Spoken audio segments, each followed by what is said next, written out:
नमस्कार, KP news 24/7 में आपका स्वागत है। मैं अश्विनी आपके साथ। आइए एक नजर डालते हैं अब तक के मुख्य समाचारों पर। आज 28 अक्टूबर को इंडियन मेडिकल एसोसिएशन शाखा कर्नाटक की ओर से 89वां सम्मेलन किया गया आयोजित। भाजपा कर्नाटक की राज्य सरकार को अस्थिर करने की कर रही है हास्यास्पद कोशिश, कांग्रेस का बड़ा आरोप।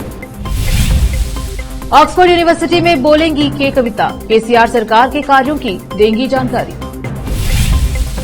एनसीपी प्रमुख शरद पवार से मिले शिक्षा मंत्री के सरकार, बीजेपी ने फडणवीस के वायरल वीडियो पर दी सफाई। पीएम मोदी ने युवाओं को दिवाली से पहले दिया बड़ा तोहफा, बांटे 50,000 से ज्यादा नियुक्ति पत्र।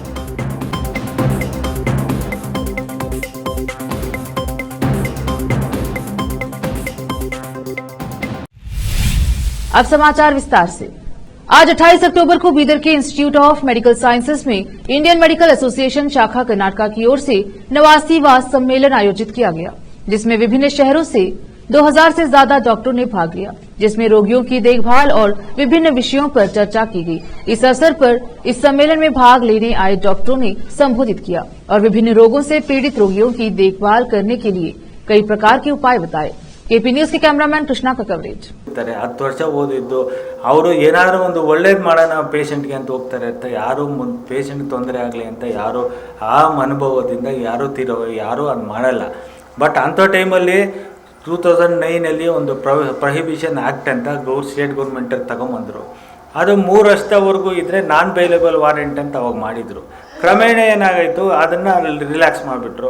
7 ವರ್ಷವರೆಗೂ ಮಾಡಿದ್ರೆ ಮಾತ್ರ ಅದು ನಾನ್ ಬೈಲೇಬಲ್ ಆಗ್ತದೆ, ಅಲ್ಲಿವರೆಗೂ ಆಗಲ್ಲ ಅಂತ ಹೊಸ ರೂಲ್ ಮಾಡಿದ್ದಾರೆ, ಆ್ಯಕ್ಟ್ ಮಾಡಿದ್ದಾರೆ. ಅದಕ್ಕೋಸ್ಕರ ನಾವು ಅದೊಂದು ರಿಕ್ವೆಸ್ಟ್ ಮಾಡ್ಕೊತಾ ಇದ್ವಿ, ಅದು ನೀವು ಪನಿಷ್ಮೆಂಟ್ 7 ವರ್ಷ ಮಾಡಿದರೆ ಅಟ್ಲೀಸ್ಟ್ ಇಟ್ ವಿಲ್ ಬಿಕಮ್ ನಾನ್ ಬೈಲೇಬಲ್ ಅಂತ. ಮುಖ್ಯವಾದ ವಿಷಯ ಏನು ಅಂತಂದರೆ, नमस्ते। आज Karnataka Indian medical association state branch से बीदर में कॉन्फ्रेंस हो रहा है। ये 89th कॉन्फ्रेंस है और इधर 2000 डॉक्टर्स आए हुए हैं और Bidar institute of medical science में ये कॉन्फ्रेंस हो रहा है। इसमें बहुत सारे टॉपिक्स डिस्कस होंगे।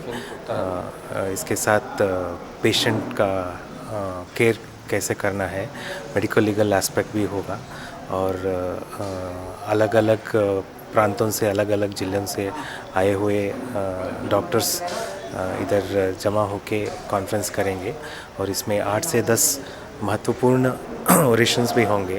इसके हिसाब से आज 3 दिन का ये कॉन्फ्रेंस होगा, 27th, 28th और 29th अक्टूबर 2023 और इसमें बहुत सारे प्रोग्राम्स हैं। ये जनरल पब्लिक और अलग अलग ब्रांचेस से जो आए हुए हैं सबको फ़ायदा होगा। थैंक यू, नमस्ते। कांग्रेस ने एक बार फिर भारतीय जनता पार्टी पर हमला बोला है। उसने आरोप लगाया है कि भाजपा दक्षिणी राज्य में उसकी सरकार को अस्थिर करने की कोशिश कर रही है। कर्नाटक के मुख्यमंत्री सिद्धरामैया ने भाजपा पर उनकी सरकार को अस्थिर करने के लिए ऑपरेशन कमल का प्रयास करने का आरोप लगाया। कहा कि वे अपने प्रयासों में सफल नहीं होंगे क्योंकि कांग्रेस का कोई भी विधायक इसका शिकार नहीं बनेगा। कर्नाटक में डिप्टी सीएम और कांग्रेस नेता डीके शिव कुमार ने कहा, हम जानते हैं कि एक बड़ी साजिश रची जा रही है, लेकिन यह सफल नहीं होगी। कुछ बड़ी हस्तियां हमारे विधायकों को तोड़ने की कोशिश कर रही हैं। संगारेड्डी जिले के जहीराबाद में जहीराबाद निर्वाचन के बसपा उम्मीदवार जंगम गोपी की उपस्थिति में बीआरएस और कांग्रेस के युवा बसपा पार्टी में शामिल हुए। इस अवसर पर युवाओं ने बताया कि जंगम गोपी के जैसा कोई भी नेता नहीं है और जो उन्होंने गरीब लोगों के लिए किया है वो किसी ने नहीं किया। पिछले 5 सालों से गरीबों के लिए लड़ रहे हैं और जब वो परेशानी में होते हैं जंगम गोपी तुरंत उनकी मदद के लिए पहुंच जाते हैं। जहीराबाद से केपी न्यूज के लिए निमतुल्लाह की रिपोर्ट। संगारेड्डी जिला जहीराबाद में बीआरएस पार्टी के उम्मीदवार के मानिक राव ने रायपल्ली टांडा का दौरा किया। बीआरएस पार्टी के घोषणा पत्र के बारे में और डेवलपमेंट के बारे में उन्होंने कहा कि जो भी डेवलपमेंट हुआ है वो बीआरएस की ओर से हुआ है, वो बीआरएस पार्टी ने किया है। उन्होंने बीआरएस पार्टी की अपील की। जहीराबाद से केपी न्यूज के संवाददाता नेमतुल्लाह की रिपोर्ट। रुकते हैं छोटे से ब्रेक के लिए, जल्द लौटेंगे ब्रेक के बाद।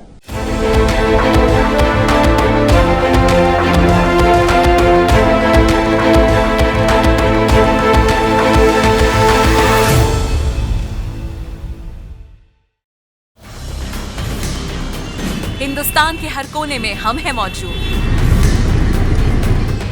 24 घंटे हालात पर गहरी नजर, खबरों से जुड़े चुपते सवालात और आपको दिखाता है धार्मिक, सामाजिक, राजनीतिक, लोकल और इंटरनेशनल न्यूज की सबसे बेहतर कवरेज, जो आपको रखती है हर पल बाखबर। देश और दुनिया भर की खबर के लिए देखते रहें KP news 24/7। Noor education trust Bidar की ओर से चलाए जाने वाला Noor MEd and BEd college Bidar, recognised by NCTE Delhi and affiliated to Gulbarga University, Gulbarga. Admission are open for the academic year 2022-23. विशेषज्ञ और सक्षम शिक्षकों द्वारा शिक्षा प्राप्त करने के लिए नूर एमएड एंड बीएड कॉलेज में दाखिला लें और शांत वातावरण में शिक्षा प्राप्त करें। बीदर शहर में बेहतर शिक्षा का एकमात्र केंद्र Noor MEd and BEd college, Shahpur gate, Bidar. Phone numbers 9945283920, 8482221297। Break के बाद स्वागत है आपका। देखते हैं समाचार। देश के एक और नेता की कविता आगामी 30 अक्टूबर को लंदन की ऑक्सफोर्ड यूनिवर्सिटी को संबोधित करेंगी। अपने संबोधन में वे तेलंगाना सरकार के उन कार्यों की जानकारी देंगी जिनके कारण गरीबों के जीवन को बेहतर बनाने में मदद मिली है। तेलंगाना सरकार ने गरीबों के जीवन को बेहतर बनाने के लिए कई उपाय किए हैं, जिसकी हर जगह चर्चा होती है। के कविता इसी तेलंगाना मॉडल के बारे में दुनिया को बताएंगी। इसके पहले भी शशि थरूर जैसे कई अन्य नेता भी ऑक्सफोर्ड में अपना संबोधन दे चुके हैं। ऑक्सफोर्ड दुनिया को प्रभावित करने वाले नेताओं और उनकी नीतियों पर विचार विमर्श के लिए उन्हें समय समय पर आमंत्रित करता है और इसके लिए दुनिया में बेहद प्रतिष्ठित मंच माना जाता है। तेलंगाना के मुख्यमंत्री केसीआर के नेतृत्व में राज्य ने अपने निर्माण के बेहद कम समय में ही बहुत विकास किया है। राज्य ने गरीब बेटियों के विवाह, कृषि के लिए किसानों को सीधी आर्थिक मदद, अल्पसंख्यकों की शिक्षा सहित अनेक क्षेत्रों में ऐसे कार्य किए हैं जिससे दूसरे देश क्षेत्र के लोग बहुत कुछ सीख सकते हैं। गरीबों को आत्मनिर्भर बनाने के लिए राज्य सरकार की नीतियों ने बड़ी भूमिका निभाई है।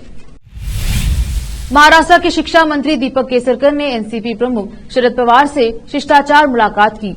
वहीं भारतीय जनता पार्टी की महाराष्ट्र इकाई की ओर से पूर्व मुख्यमंत्री देवेंद्र फडणवीस का एक पुराना वीडियो पोस्ट किए जाने के एक दिन बाद पार्टी की राज्य इकाई के प्रमुख चंद्रशेखर बावनकुले ने सफाई पेश की है।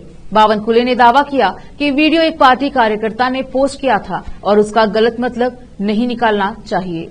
आगामी चुनाव मुख्यमंत्री एकनाथ शिंदे के नेतृत्व में लड़ा जाएगा। बता दें कि बावनकुले लोकसभा चुनाव के लिए भारतीय जनता पार्टी की तैयारी के हिस्से के तहत पालघर जिले के दौरे पर थे। भाजपा की महाराष्ट्र इकाई ने शुक्रवार को फडणवीस का 4 वर्ष पुराना एक वीडियो पोस्ट किया था, जिसमें उन्हें यह कहते हुए सुना जा सकता है कि वह राज्य का नेतृत्व करने के लिए फिर से लौटेंगे। पार्टी की राज्य इकाई ने सोशल मीडिया प्लेटफॉर्म एक्स पर वीडियो साझा करते हुए लिखा था, मैं नए महाराष्ट्र के निर्माण के लिए फिर से लौटूंगा। हालांकि यह पोस्ट 2 घंटे बाद ही हटा दिया गया। प्रधानमंत्री नरेंद्र मोदी ने दिवाली से पहले देश के युवाओं को एक बड़ा तोहफा दिया है। पीएम ने आज यानी शनिवार 28 अक्टूबर को वीडियो कॉन्फ्रेंसिंग के जरिए 50,000 से अधिक नियुक्ति पत्र वितरित किए। इस मौके पर बोलते हुए प्रधानमंत्री ने कहा कि रोजगार मेला के तहत अब तक लाखों युवाओं को सरकारी नौकरियों के लिए नियुक्ति पत्र दिए गए हैं। पीएम मोदी ने कहा कि रोजगार मेले की शुरुआत पिछले साल अक्टूबर में हुई थी। केंद्र और एनडीए बीजेपी शासित राज्यों में रोजगार मेले का आयोजन किया जा रहा है। अब तक लाखों युवाओं को सरकारी नौकरियों के लिए नियुक्ति पत्र दिए जा चुके हैं। आज 50,000 से ज्यादा युवाओं को सरकारी नौकरियां दी गई हैं। गोवा के कोलवाल केंद्रीय कारागार में दशहरे का जश्न मनाते कैदियों के रावण का पुतला फूंकने का मामला सामने आया है। कैदियों के रावण का पुतला फूंकने का वीडियो सोशल मीडिया पर प्रसारित होने के बाद ड्यूटी में लापरवाही के आरोप में जेल के 4 अधिकारियों को निलंबित कर दिया गया है। जेल के महानिरीक्षक ओमवीर सिंह ने शुक्रवार को उत्तर गोवा में कोलवाल की केंद्रीय जेल में तैनात सहायक अधीक्षक चंद्रकांत हरिजन, जेलर महेश फाड़ेत और अनिल गावरकर तथा सहायक जेलर रामनाथ गोड़े का निलंबन आदेश जारी किया। सूत्रों ने बताया कि सोशल मीडिया पर कुछ वीडियो सामने आने के बाद यह कार्यवाही की गई है, जिनमें कैदियों को दशहरे की पूर्व संध्या पर जेल परिसर में पटाखों से रावण का पुतला जलाते हुए देखा जा सकता है। दशहरा उत्सव के दौरान देश भर में रावण के पुतले जलाए जाते हैं। इस साल दशहरा 24 अक्टूबर को मनाया गया। कांग्रेस महासचिव प्रियंका गांधी वाड्रा ने शनिवार को कहा कि वह इससे स्तब्ध और शर्मिंदा है कि संयुक्त राष्ट्र महासभा में गाजा में संघर्ष विराम का आह्वान करने वाले प्रस्ताव पर मतदान से भारत दूर रहा। उन्होंने यह भी कहा कि जब मानवता के हर कानून को ध्वस्त कर दिया गया है तो ऐसे समय में अपना रुख तय नहीं करना और चुपचाप देखते रहना गलत है। भारत ने संयुक्त राष्ट्र महासभा में उस प्रस्ताव पर मतदान से परहेज किया जिसमें इजरायल हमास संघर्ष में तत्काल मानवीय संघर्ष विराम का आह्वान किया गया था। प्रियंका ने सोशल मीडिया मंच एक्स पर के अपने पोस्ट में महात्मा गांधी के उस कथन का उल्लेख किया, आंख के बदले आंख पूरी दुनिया को अंधा बना देती है। उन्होंने कहा, मैं स्तब्ध और शर्मिंदा हूं कि हमारा देश गाजा में संघर्ष विराम के लिए हुए मतदान में अनुपस्थित रहा। दिल्ली में हवा अब भी दमघोटू बनी हुई है। सफर इंडिया के ताजा आंकड़ों के मुताबिक दिल्ली में समग्र वायु गुणवत्ता 286 AQI के साथ खराब श्रेणी में है। नोएडा में भी वायु गुणवत्ता 255 AQI के साथ खराब श्रेणी में है, जबकि गुरुग्राम में हवा की गुणवत्ता 200 AQI के साथ मध्यम श्रेणी में है। इससे पहले दिल्ली की वायु गुणवत्ता शुक्रवार को लगातार 5वें दिन खराब श्रेणी में रही थी। निगरानी एजेंसियों के मुताबिक दिल्ली में आने वाले दिनों में इसके और बदतर होने का अनुमान है। दिल्ली का औसतन वायु गुणवत्ता सूचकांक AQI शुक्रवार को 261 दर्ज किया गया। रुकते हैं छोटे से ब्रेक के लिए, जल्द लौटेंगे ब्रेक के बाद।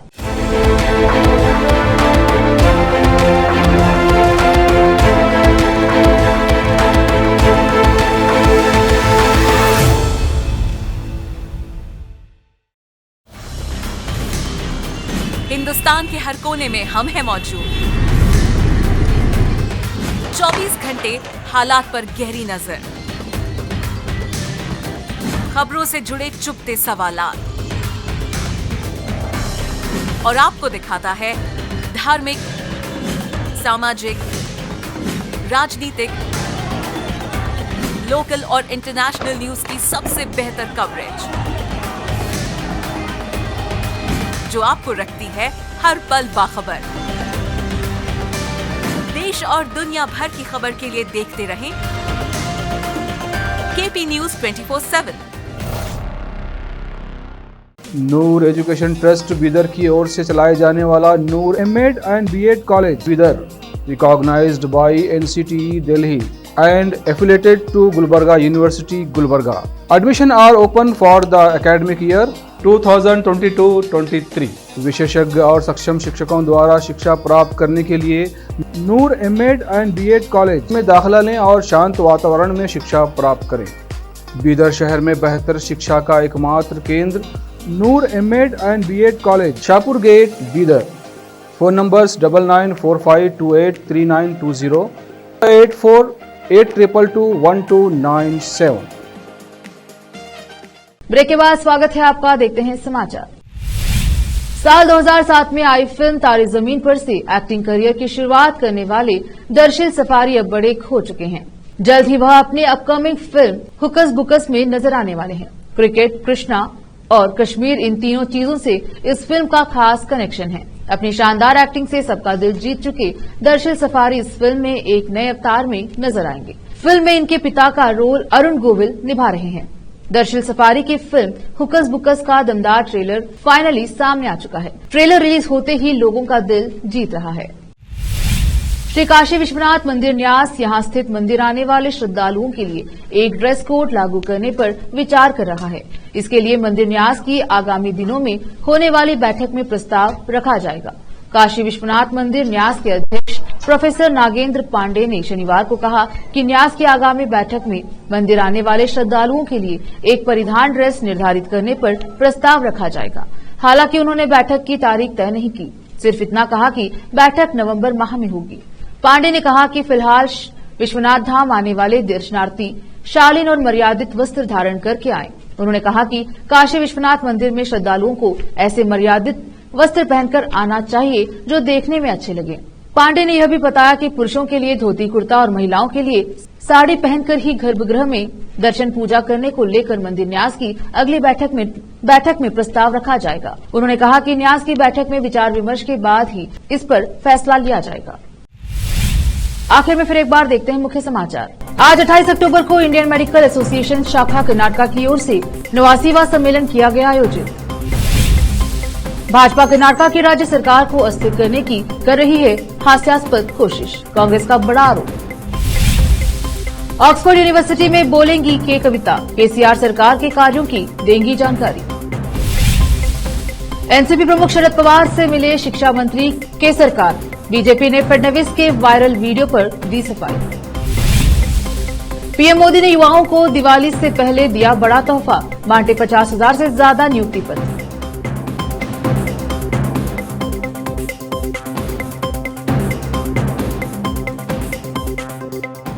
केपी न्यूज में अब तक के लिए इतना ही। देश प्रदेश के समाचारों के लिए देखते रहिए केपी न्यूज 24/7। धन्यवाद।